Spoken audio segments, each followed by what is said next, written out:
दोस्तों आज की इस वीडियो में हम लोग समझेंगे डीएलएड कोर्स करने के बाद दोस्तों बिहार में class 1 to 5th primary and class 6 to 8 upper primary classes के टीचर बनने का क्या प्रोसेस है। डीएलएड कोर्स करने के बाद दोस्तों आपको और कौन कौन से एग्जाम पास करने होते हैं।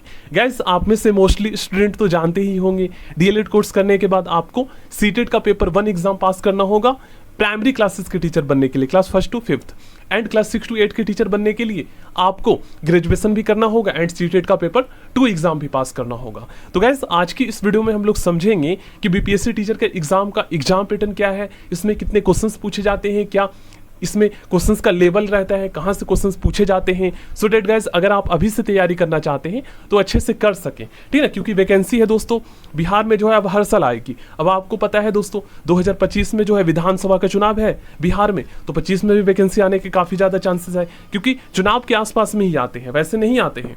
ये चीज़ आपको पता होना चाहिए। तो चलिए समझते हैं दोस्तों। देखिए मैं आपको पहले बीपीएससी टीआरई का क्या एग्जाम पैटर्न है इसके बारे में मैं आपको बता देता हूँ। देखो गाइस इसमें क्या है ना, ये तो आपको पता है ना, डीएलएड कर लीजिएगा, सीटेट पेपर 1 एग्जाम पास कर लीजिएगा, डायरेक्ट आप एलिजिबल हो जाते हैं बीपीएससी टीचर के एग्जाम में बैठने के लिए, इस एग्जाम को देने के लिए, ठीक है। बाकी आपका तैयारी मैटर करता है कि आपका सिलेक्शन होगा या नहीं होगा। तो मैं एग्जाम पैटर्न बता देता हूँ। देखो गाइस बीपीएससी टीचर का जो ये एग्जाम होता है इसमें एक पेपर होता है दोस्तों, ठीक ना, एक पेपर होता है, 150 क्वेश्चंस आपके एग्जाम में पूछे जाते हैं, 150 मिनट का आपको टाइम दिया जाता है। और वो जो क्वेश्चन पेपर होता है ना वो 2 खंडों में विभाजित होता है।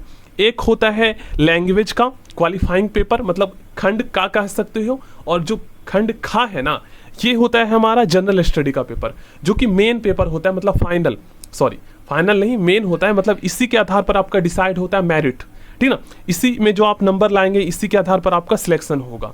बाकी ये जो क्वालिफाइंग पेपर है ना ये दोस्तों लैंग्वेज का होता है, जिसमें जो है 8 क्वेश्चन इंग्लिश के और 22 क्वेश्चन हिंदी के पूछे जाते हैं, जनरल ग्रामर से पूछे जाते हैं, ठीक है। तो ये इजी होता है, अगर आपने 10th तक पढ़े हैं हिंदी इंग्लिश तो आप इसको कर लोगे। इसमें बस आपको 9 नंबर लाना होता है पास होने के लिए। ओके गाइस, उसके बाद अगर आपने क्वालिफाइंग पेपर पास नहीं करते हो तो फिर आपका मेन पेपर चेक नहीं होगा, भले ही आप इसमें कितने भी नंबर क्यों ना लेकर आ जाए। दोस्तों जनरल स्टडी के जो 120 क्वेश्चंस आते हैं ना, इसमें दोस्तों मैथ 10th लेवल का होता है, साइंस भी 10th लेवल के होते हैं, रीजनिंग वही कॉम्पिटेटिव एग्जाम में लॉजिकल एंड एनालिटिकल रीजनिंग जो कि बिहार डीएलएड एंट्रेंस एग्जाम में पूछा जाता है, वही टॉपिक से क्वेश्चंस इसमें पूछे जाते हैं। करंट अफेयर वही पिछले 1 साल तक का आता है। उसके बाद सोशल साइंस में क्या है ना दोस्तों, इसका एडवांस लेवल के क्वेश्चंस इसमें पूछे जाते हैं। इसमें दोस्तों बीपीएससी का जो एग्जाम होता है मुख्य एग्जाम मेंस, उसके जैसे क्वेश्चंस मोस्टली प्रीवियस ईयर के दे देते हैं, मतलब ये कह सकते हो कि ग्रेजुएशन लेवल के क्वेश्चंस इसमें आते हैं। एनवायरमेंटल स्टडी के 8 क्वेश्चंस आते हैं, वो भी 10th लेवल के होते हैं, थोड़ा करंट के क्वेश्चंस पूछे जाते हैं। तो इसी के आधार पर आपका मेरिट डिसाइड होता है। अगर आप 120 में से अगर 2024 की कट ऑफ की बात करें तो पिछले साल तो कट ऑफ कम गया था,